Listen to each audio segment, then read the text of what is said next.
You can see the respect band on that Caps. Yasuo was really good on it at MSI. Yeah, across 8.12 from the top 5 regions, Nocturne had a 99% presence rate. That's there was like exactly one game it wasn't drafted in some form. This is the micro patch where his base AD is down, the ultimate attack damage ratio is down a little bit, but still obviously a very highly sought after jungler, and Xfinity gets that one first as Tilly is going to flex jungle mid here for Fnatic. Exactly, so Zoe is still open as well, could be grabbed by Pobelder if it doesn't get taken by Fnatic, but if they do, of course, they kind of show already their mid lane choice. Oh, Alistar. I always think, too, when you are facing against a Nocturne, you have to be very careful about what the top lane matchup is. You know, if Impact is able to get a bully top laner or something, you know, like even like a Renekton, it can be very, very difficult to actually survive the dives against that sort of play style. And Lulu here would be, yeah. Zoe's the one normally. I mean, we had this situation where you get like Nocturne, Zoe, Aatrox. We saw yesterday. Now, of course, Team Liquid already banned Aatrox on the side, but still, two very, very strong picks. I wonder if Caps will grab Irelia for himself in the mid lane, if he just will take the Taliyah. Irelia certainly is a possibility, but we also have to remember that that was one of the only champions that actually had significant nerfs on this patch.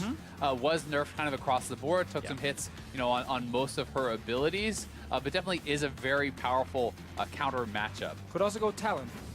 Yeah. It is open right here. Zoe is squishy. She can't get away from him.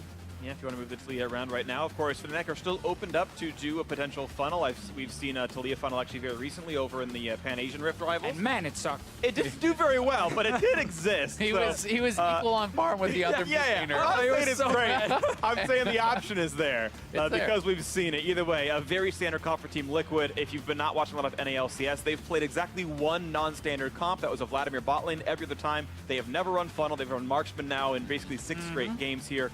So a Shen, Nocturne, not a big surprise right there. Good backline access, a good protection for Doublelift. He's been playing mostly marksman. So I do really like, you know, the blind pick Mundo here, especially as the third pick in the first round for Fnatic, because you can now kind of ban out some of those counters to it. I talked about how you have to be very careful about those top lane matchups, especially when Nocturne can be thrown in there as well. So you could ban out the Darius, you could ban out something like the Renekton also, who can bully Mundo early on and really leave Mundo in a relatively safe 1v1 and hope he's not going to be preyed on them by the Nocturne. Heimerdinger is gone. That makes me sad. Source looked so good on it yesterday, but I understand from the NA teams, like, you don't want to deal with it. Because against good Heimerdingers, it feels like there's so little you can actually do to shut them down in lane. Yeah, it's incredibly frustrating, and there are like a lot of little intricate things about the kit that do make a big difference between, you know, the kind of average person just picking it up and the people who really have put in the games and mastered the champion. Lucian taken away from Doublelift. And this is interesting, of course. Fnatic leaving up Kai'Sa, unless I'm missing it in the ban phase somewhere. This is a great pick for Doublelift. And if Fnatic, they have a comp that can run Super Kai'Sa with Taliyah in the bot lane as your standard mage right there. And we've seen them funnel cast before. Them leaving it up makes me think they're going for that strategy. Yeah, Kai'Sa certainly is a possibility. You do always have to worry if you are TL picking Kai'Sa here, that you become extremely magic damage focused. Yes, Nocturne is a physical damage threat, but Nocturne is not the one who's going to kill a Mundo. And anytime Mundo is against heavy magic damage, you can become incredibly tough to take down. Yeah, I think if you are a Fnatic, though, you're okay giving it over to Doublelift. One, you had already highlighted your reason there with AP, but also just the fact that Kai'Sa is a slower champion, and if you are running these really heavy bruiser comps, like, you typically have enough engaged to just force fights in the mid game when these AD carries are not going to do a lot against you, like the Vladimir coming in here. Not a big surprise with all the AP champs already being banned. I was going to say, you know, I wouldn't mind something like a Caitlyn with the buffs that it has in the micro patch and some of the crit marksman buffs as well, but we are going to get Kai'Sa, and I do have now concerns for Team Liquid and their damage profile. We'll see if it's going to be Shen support and they draft a physical damage heavy top laner. If you draft something like a GP or a Renekton, I think that covers a lot of those weaknesses, so it makes quite a lot of sense. And Impact is very comfortable on the champion. You can even go for Klepto and kind of farm off the Mundo. Yeah, it's a really well-rounded comp on their side here. You have Engage coming from a Nocturne that can start the fight. GP ult, Shen ult, follow. You have great poke from the Zoe specifically and the barrel. So it's a good, well-rounded composition. You can maybe argue it's not very tanky. So a lot of the bruisers can, you know, take them down pretty quickly. But it's going to be some big, big team fights. I actually want to see like Mundo get flex jungle and like have a hard counter pick to Gangplank. That'd be really exciting if that came through right here. But wait and see what Fnatic actually wants to pick last for themselves. Two mages and Mundo's ostensibly top lane. And it's actually Cassidon coming through, so Champion's moving around a little bit. Yeah, Cassidon as kind of the counter here. Yeah. So many times, like now as well, where you can actually use the W to stack up tier because it costs 1 mana. So people can get fully stacked tier super quick in the game. Like, there's a lot of ways where Cassidon can actually get faster to the late game compared to in the past. And obviously against Zoe, we talked about talent being a potential option. Like, Cassidon can do the same. You jump onto her, and we know her ulti is kind of useless for escaping. It's really hard if you fall behind as a Zoe versus these assassins. I also do really like it as a dive buddy here with the Vladimir and the Alistar flying into the back line.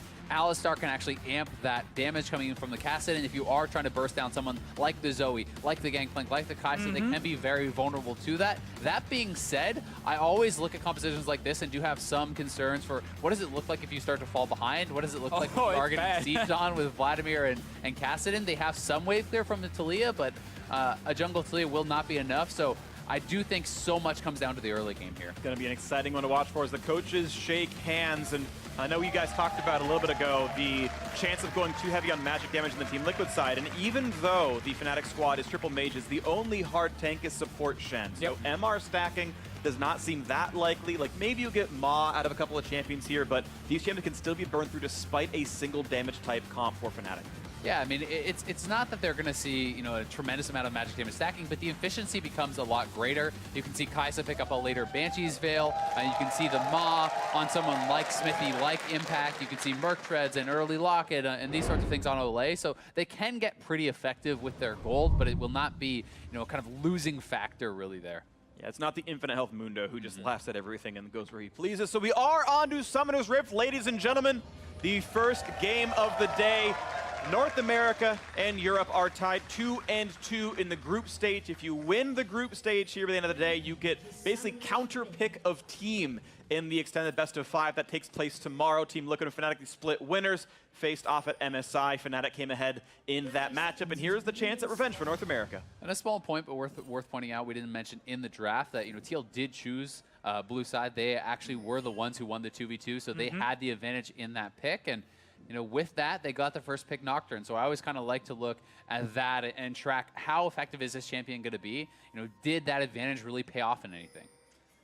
Once he gets level 6, we can start judging it properly. I think another smart thing about the Cassidon, specifically against a jungle like Nocturne, is you're not too scared of his early ganks. And by the time he hits level 6, you already have it on a Cassidon yourself, and can use that to escape potentially that first gank. I'd also really like to highlight this rune and item setup here for Caps. He went Fleet Footwork Resolve, so about as defensive as you can possibly be, as well as a Doran Shield start. So he's saying, yes, Zoe's early lane will be poking me, will be harassing me completely, but with this setup, you have the best possible chance of actually sustaining through that, surviving in the early stages, and getting to level 6 where you can start to really fight back, can start to really take over. So it's some sacrifice in optimal damage later on, but you don't really need that as Cassidon. If you get to late game, it doesn't matter. You're going to be a big threat.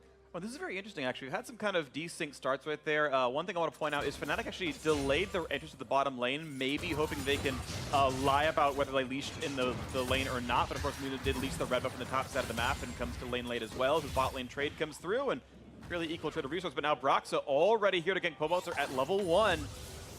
He is pretty close, though. It's going to be the bubble, and it's not going to be too much hard crowd control. And here comes Nocturne around the backside. Broxa's days are numbered. First blood at 2 minutes and 10. And look at Whippo now. He's so low on health. Only the flash forward, double it. 2 for 0 in as many minutes.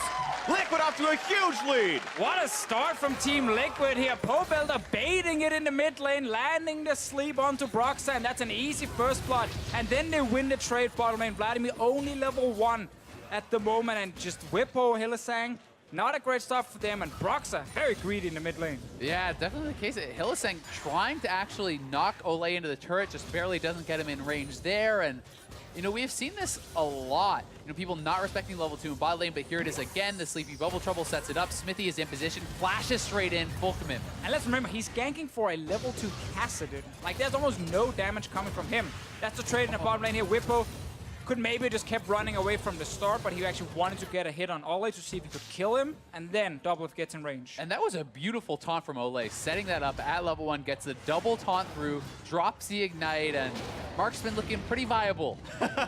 Also, Azil, you said, you know, if the Fnatic draft starts falling behind, it gets really difficult. Not only you gotta scale the Kassadin, you don't have any sort of wave clear. Well, they're behind now. They're trying to get back. Brox is on his way bot lane. And Brox is behind has to Liquid. work. There's no flashes available, so if you can get that one to set up, Oh, nope, that's the Super Jumper gets horrible. out of range, and the Shen can walk away from the brush. Actually, Hex flash to make sure. I mean, he's level 2 still. And now you show bot lane at level 2. Smithy can go into your topside jungle, take that away while the Kassadin's being pushed in. But that gank should have worked. Like, you have flash on Hylissang, you have no flash on double lift, but horrible knockback from Broxah, completely missing everything, and therefore double lift just walks away. And you can question, why does he actually spend that before the flash combo is used from Hylissang to guarantee it? You know double lift is without flash from that level 1 fight, so definitely some poor execution here in the early moments from Fnatic. The call was good to go bot lane there, even though it was risky level 2, because it should have given you a free kill onto the enemy Kai'Sa, but when you then completely misplayed, you just end up looking like a fool. Well, unfortunately, foolish for Fnatic, but we are going to take stock back of this game. An 1,100 gold difference as we look across the lanes. Pretty equivalent in the top lane, despite the first blood assist. Mid actually still pretty good for Caps. He's got good farm so far. Has TP if he needs to get back to lane at some point later on as well. And Fnatic right now a bit of shove in, looking for their possible opportunity. A taunt to get out of range. As double full supercharger to walk away. Smithy's around now. Potential gank number 2. No flash on Whippo, we have to remember that. But he revealed himself. All right, this saw him, so he's not going for it. I want to highlight one small thing now. We had so much focus on the junglers. This is the first time this split we see Brox's Talia. And so far, it's not been great. First gank in the mid lane and then missing everything on the bottom side. Rough start for him. And Whippo is without his pool right now. They have to be careful about this. Aftershock means he's so tanky, though. It's kind of nice. Just he knows he has a keystone up, goes for the headbutt into the wall, and it's really good damage. Comes out ahead on that trade. Ole does not have an easy way back to lane. He has to walk away and heal back up because He's coming again. Yeah, if they push up too far, they're trying to kind of bait them in. And Smithy is behind Whippo. No flash Vlad.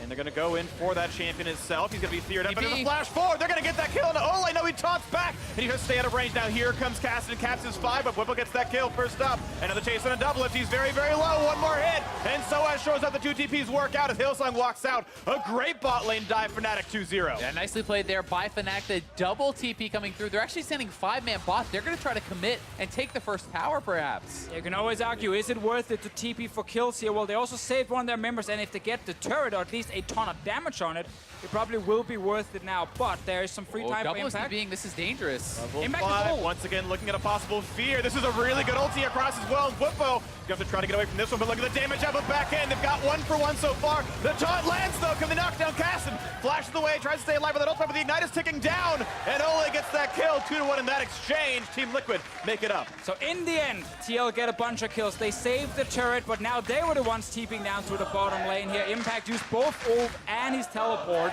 Meanwhile, mid lane, Pobuilder right now is pushing in. Yeah, Pobuilder never TP'd, so he's pushing in. He's getting a bit of turret damage here, and Liquid comes out with the additional kills here. Smithy moving in, looking for the play. But this is a very fast double TP actually coming in from Fnatic, and they look to turn it around. Yeah, so they know, okay, there's no flash here in the bottom lane. We can get at least 1 or 2 kills.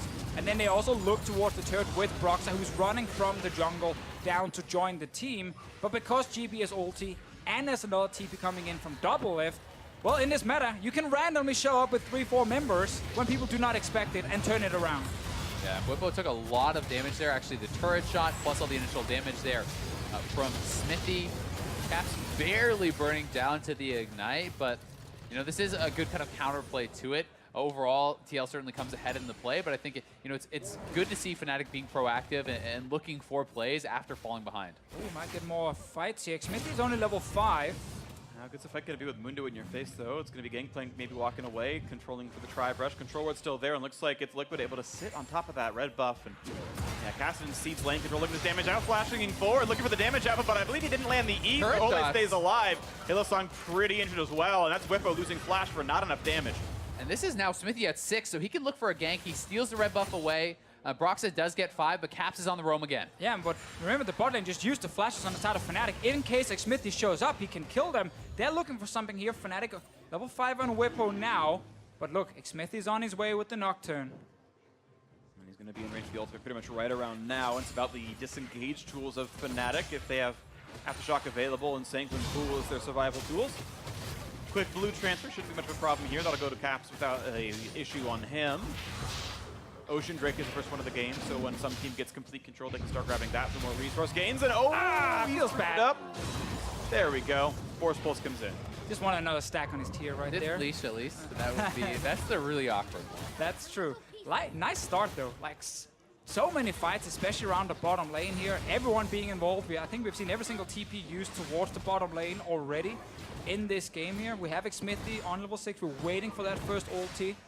Flashes on the other side of Fnatic. Only Brox is sitting with it ready right now. And Smithy really wants to go bot with this. You can actually go get in there. If you can apply your fear, that can give Plasma 2 double lift, and he can kind of follow up there with his own ultimate. So if Fnatic continues to play aggressively, it gets very, very dangerous now that Nocturne is post 6, and they're going to have to really be cognizant of where this Nocturne could be, which allows double lift a little bit more freedom, a little bit more safety to farm without then jumping on him. Yeah, because your window towards the top side is kind of closing. Once Mundo gets Sunfire completed, against double physical damage deals on the side of TL with GP and Nocturne, he's getting harder and harder to actually shut down, and is it then worth it? But for now, he can still do it. There's not that much defensive stats or armor on the side of Soas in case he goes for tower dive. He's around the top side. Yeah, right now Xmithy though getting a bit of control over this side of the map, and Brox is now heading towards the bottom lane, so no gangs top for at least a little while here as we wait for the first paranoia of the game. Checking in on gold, 1,700 the lead for Team Liquid, and that's actually a lot of that at this point farm. They're only up a single kill. So a lot of extra money in this squad from efficiency here as the Blues hand it over. Walter feeling good. Gangplank, of course, printing money in his own right, but either way, it's farm leads in a lot of places. Yeah, I mean, Smithy has a big advantage, right? And a lot of that is because of kind of the failure of Brox's early gank, dying, then going bot and failing that gank still at level 2. Really did give Smithy quite a bit of extra time, and you can see not only the kills, but the farm has him out to a significant advantage. But, anytime you see a Nocturne in the game, I feel like so much really does come down to the first ultimate. Having those ultimates come out very early, very often, and be effective. If you're able to get kills with them, it's much easier to snowball that forward. Looking at the mid as Broxa gets the knockback with his Nocturne next to him. He's got to flash away. Pope not quite going to get any more Qs to land, but does take a turret shot. Gangplank ult committed as well. That was very aggressive ulti from Impact. I'm not sure if he thought more damage would land onto him, but that's an all-in bot. That pulverized. The taunt's not going to find anything, and there's no follow-through yet. A decent chunk right there from Whippo. Yeah, that's a lot of damage. I mean, that is the power of building all this flat AP. It used to always be Vladimir's rushed CDR, really wanted to hit the 40% for the kind of spell rotations, and now it's become much more about these flat AP builds. Spellbinder into Death Cap with Spell Pen and Oblivion Orb and Sorcerer's Boots, and it's all about the first round actually just killing your opponent. And it is extremely powerful, but if you fail your engage, if you fail your pool, then you become so worthless. It's kind of the first 2 to 3 seconds, it's fantastic for the Vladimir with all the upfront damage, and then once Kai'Sa gets her Rage Blade, then suddenly her damage after some time that she can return is enough to just take down the Vladimir. But that's one of the reasons we see a lot of support like Alistar now being back in here. We had a lot of time with range supports being played, but Alistar, who can force a fight into quick burst from a Vladimir, kills most AD carries. Kai'Sa is going to try and stay safe with the Shen here, but it's going to be tough. And that's why I would like to see Doublelift picking up some early MR, whether he even wants to sit on a Null Magic Mantle and build that into a Banshees later, or pick up something like a QSS or perhaps even an early Hex Drinker, I think can be extremely valuable because, as you say, if he can stay alive in the fights, his damage is going to ramp up. He's going to outperform his opponents, but with Kassadin and Talia and the combo from Alistar and Vladimir, everything piling in, the chances of living through that early burst are pretty low right now. Yeah, the perfect fight for Fnatic in this game only lasts like 3-4 seconds, and they've already killed Doublelift or Pope Elder, and then the fight is basically won in favor of them. So it's going to be fun to see if TL can actually get the long fights. Can they disengage properly? I don't feel like their peel is fantastic, because they have Nocturne and GP who actually rarely get to the backline themselves. I mean, they have some disengage tools, right? Just the darkness in itself can make coordination difficult, and you have a Shen ultimate as well. But the also thing is, can Fnatic get to that end game state, though, as well, as they are losing the laning phase and don't have great wave clear. Nice stun right there. They're going to find some damage in Ole, but it's a TP back in for Doublelift, and now without Alistar cooldowns, they'll have to disengage off this. And it is Liquid just quietly winning the laning phase, though, printing money and getting ready for the next sort of major plays. So far, no crazy damage dealt yet, but they are stacking up gold, up 2,000 now. And the other piece of that puzzle you always have to consider is Zoe poke, right? Yes, Fnatic would love to engage, and that initial engage can be very powerful, but if you hit a sleep onto a Talia or a Kassadin and you can chunk them out, well, that engage never happens. And we've seen, a lot of Zoes be very, very effective with that. Still looking for Smithy to actually get his first early ult off, but Pope Elder. Ooh. flash used from Caps there. And both uses his real flash as well to get the damage output there. He thought he had the chance of going for an actual kill right there, but Caps healthy enough getting out. As well, there was Spellthief getting his fake flash, and he's ready to keep moving. And no help here for Caps at all from his own jungler, because Broxah was killing camps on the top side. And therefore also a Drake for Team Liquid. And they have actually a lot of control here on the bottom side. Yeah, I mean, look at all the wards. There's 3 pink wards on this bottom side. They really want to keep Doublelift safe. They really want to keep Pobelter safe, keep them farming, keep them in this stage. And I mean, Doublelift has hit his Rage Blade. I am going to be very interested if he is just going pure damage and going into, you know, his Stinger and his Nashers right away, or if he's going to piss off for some MR. I do think that, you know, the MR may be the wiser choice. Wits End may very well be better. I think it's very close because I think it's reasonable to say I have Shen, I have Nocturne, I'm probably okay to go damage, but I want to see what comes in. Here comes the Paranoia, and there is no flash. The Flea is on. Pobelter gets that kill. 5-3 Team Liquid. Caps just pulled a Hoonie right there. No flash. Not sure who's actually around the lane. And then he jumps forward with his escape to try and kill the wave. Instantly he gets punished, and now they're looking for Broxah. Yeah, and a nice move really from Doublelift as well, going up to try to help that out. He still has his ult available, so he could look for Bwipo here. Bwipo does have flash, does have Sanguine. Pool goes over. Oh, early. Doublelift and flash back over. Oh. And Bwipo can outplay this one. Oh! Gets the damage anyway. And now it's Broxah going down to the mid lane. Smithy can do no wrong here, looking for a bit more of a chase, but now has back to re-engage a flash for the cleaver. In. And here comes the rest of the team, though. Taunt Alistair will drop. He'll lose his life to Ignite. Now it's a 2-on-2 in the mid lane. Good luck to Xmith. He's been slowed down. More damage coming through. Ripwalk, make sure he can claim it as Soaz finds the 5th kill for Fnatic. But still a 3-kill lead for Liquid, coming out ahead on this one. And they just keep fighting here, but Impact, he will get the first turret by just staying top lane, not TPing anywhere on this GP. So he's going to look very, very good now. Going to be very far ahead in gold compared to Soaz, despite Soaz sitting on 2 kills. If I just click at it right now, there's 1,500 gold lead for Impact in this 1v1. Yeah, that solo first turret's so big. This is one of the funniest fights I think I've ever seen. Doublelift outthinking himself a little bit, perhaps. Ult's over the wall, expecting Bwipo to be flashing there, but he did it too early. So Bwipo flashes over. The last Q shot there, taking him down.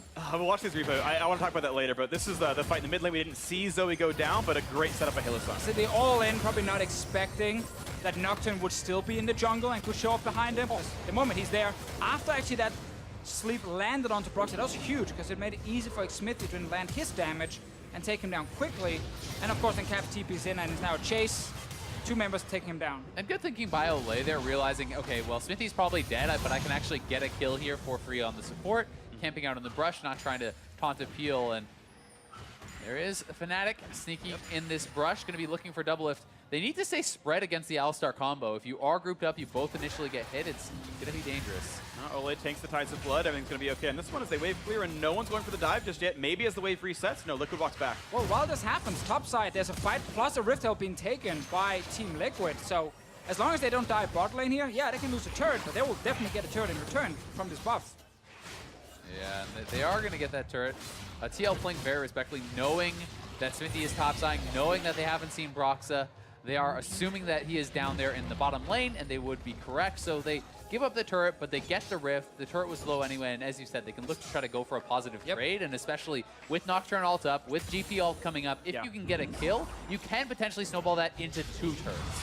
They really could, but I want to point out that Fnatic are starting to get some things going for them. Soaz just forced Impact's flash and a heads up one-on-one, and Soaz had more unspent gold than Impact. So they both recall. It's actually even better for the Mundo since last time, and that could be really big. Nice chunk, not quite going to land. Caps able to walk away cleanly. Part of the way that matchup is good, and now a fight towards the bottom side. Bwipo puts on the Hemo Plague, has to get away from Doublelift.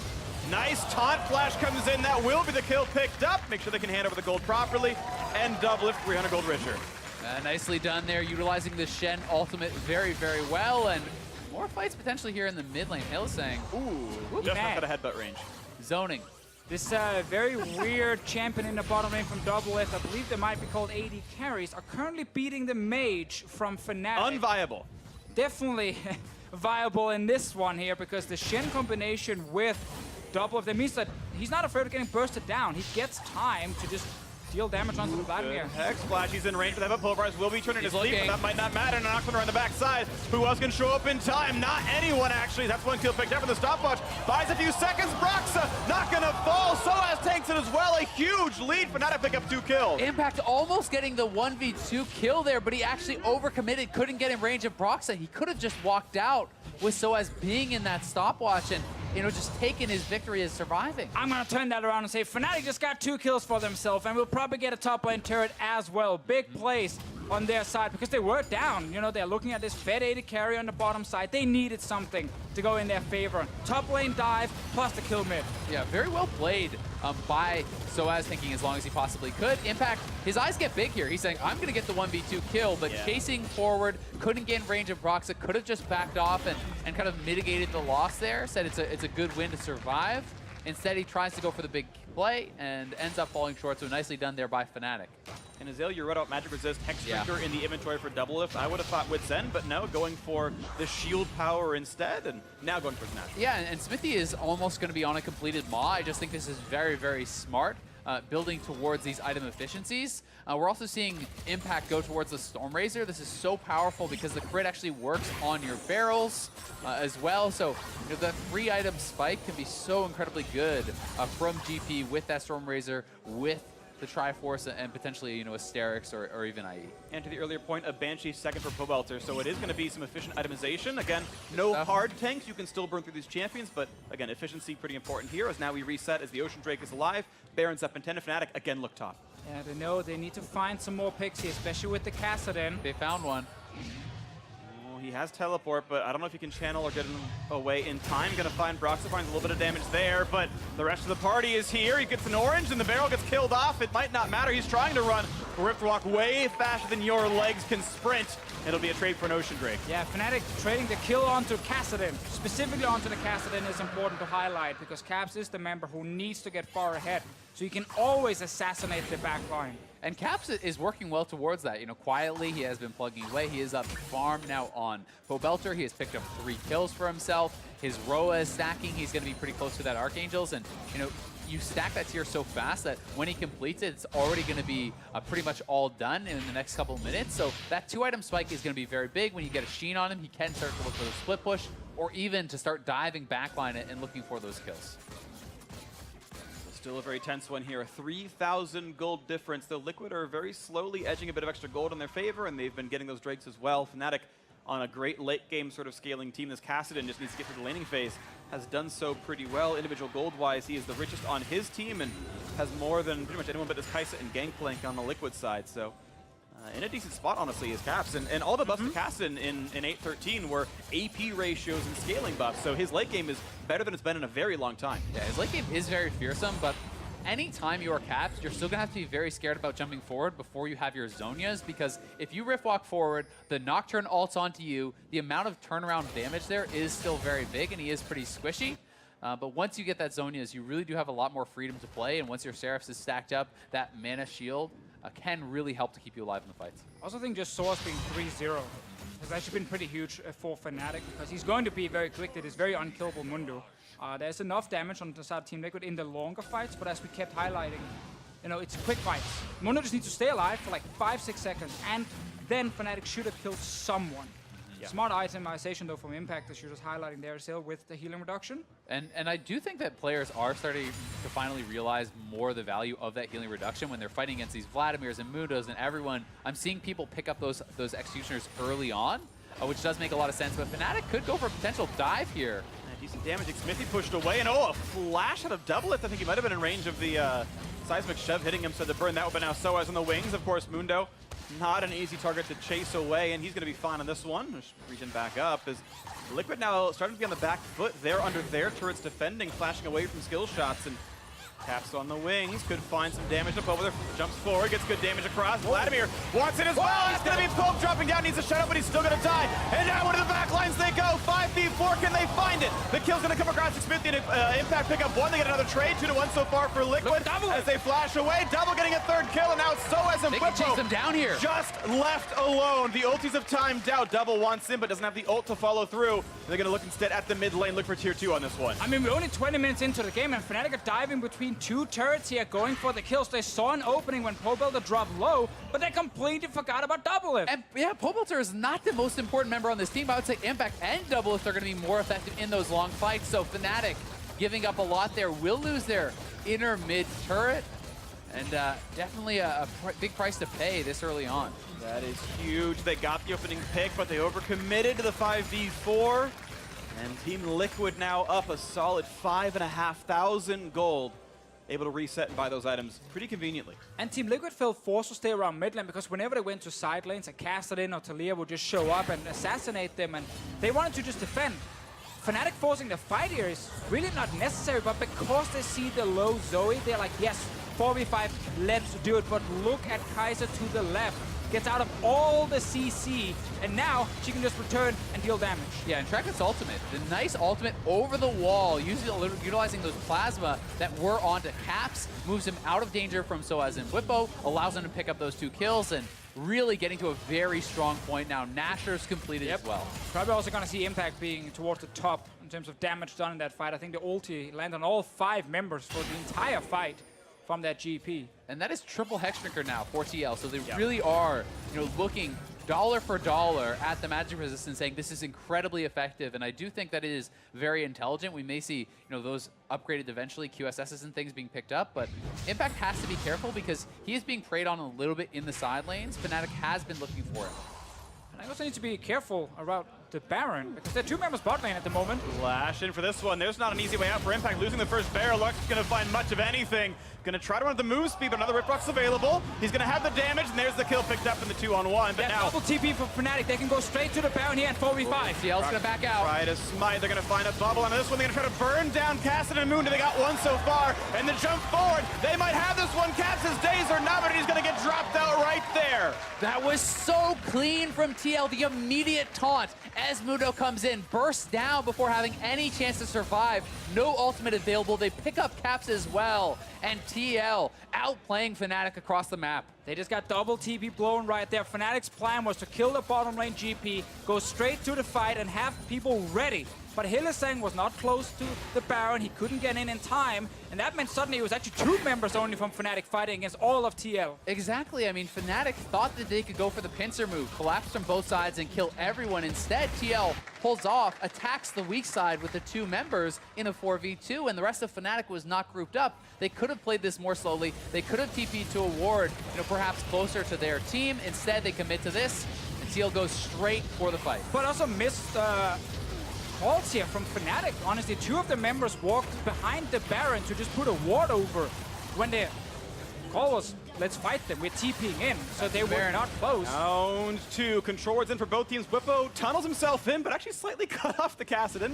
Either way, it's going to be enough, and the warning says, okay, the jungler's in range for the smite, let's not risk this one out.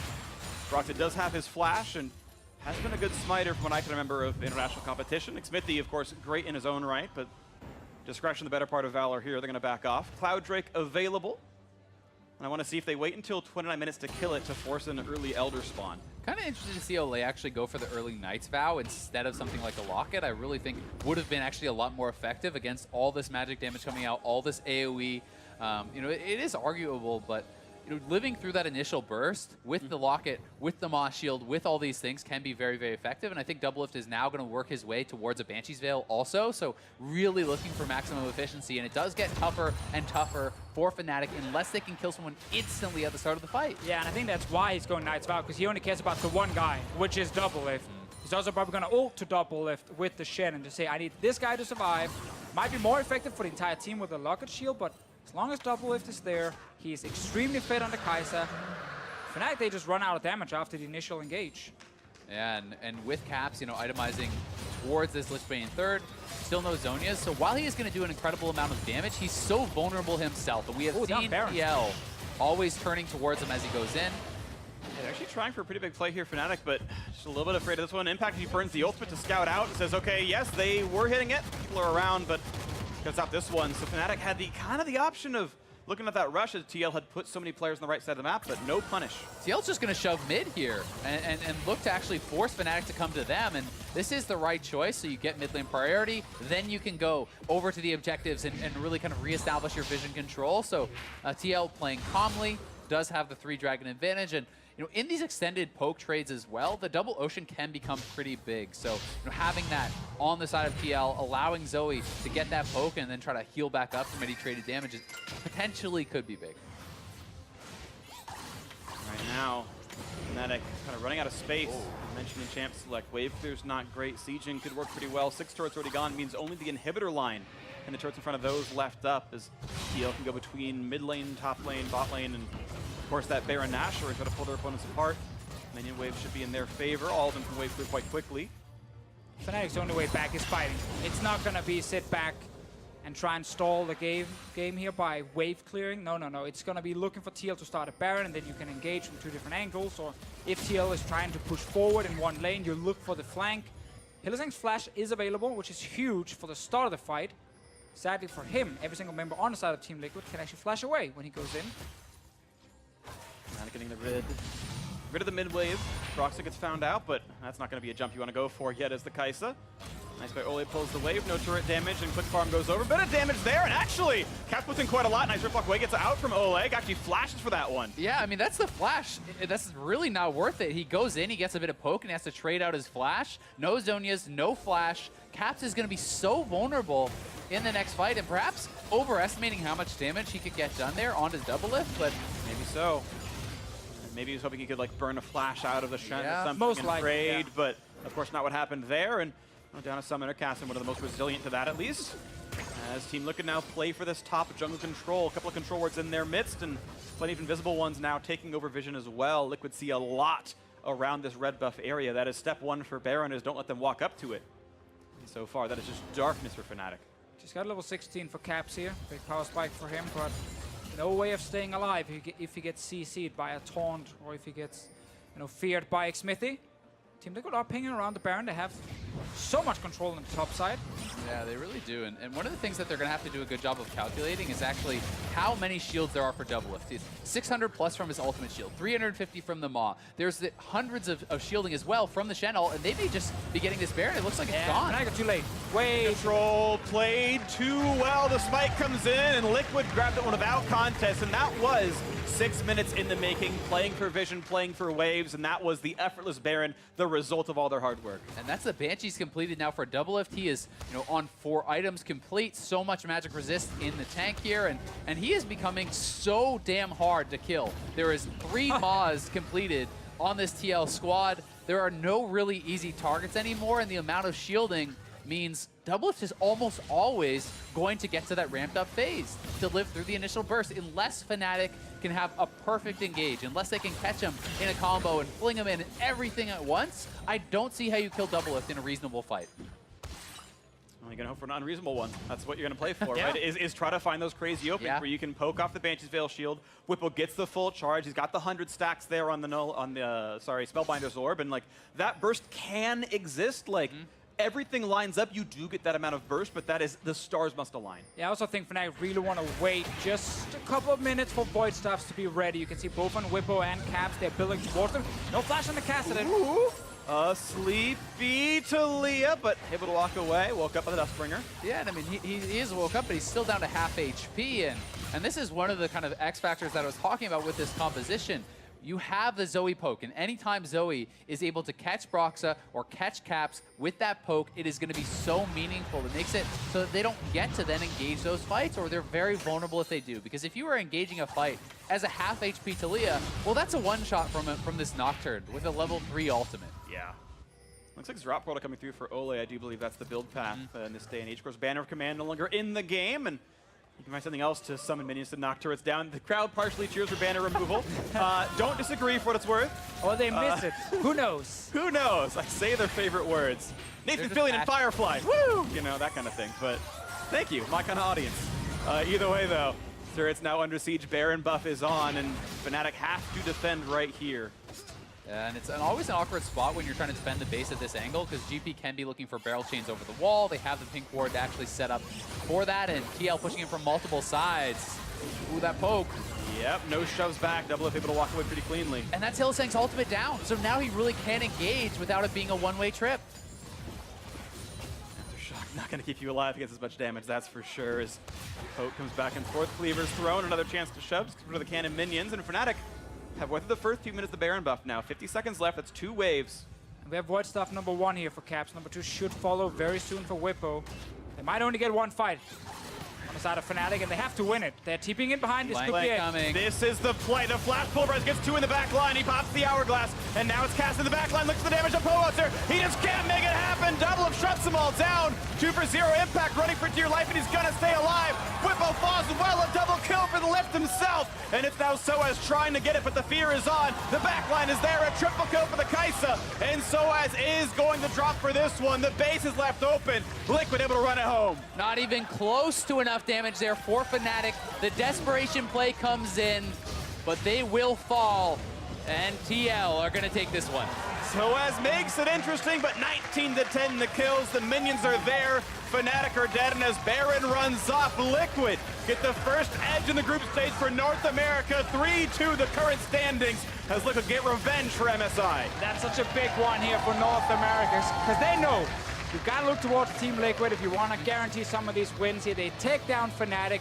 Very competitive game, and Team Liquid and Fnatic, they were both very active in the early game, but it always felt like Team Liquid was slightly ahead, both in terms of farm, but also they won some of these early trades. I mean, at 2 minutes, it was 2-0. The bot lane one heads up 2-on-2. Slightly ahead, The baby. mid lane one up 2-on-2. There we go. But they farmed really well. I mean, they did play a controlled game. This is Liquid. They are the most standard teams in NA, and they win through lane, through good mid game. And draft and damage profiles actually did come into play quite a lot. You saw how efficient the itemization was here for TL. You know, even with them diving in, there's so many shields to break through onto Doublelift. Not only do you have to deal with all the damage reduction from the MR, but there was well over 1,500 worth of shielding on Doublelift in that final fight. And that is so tough to burst through.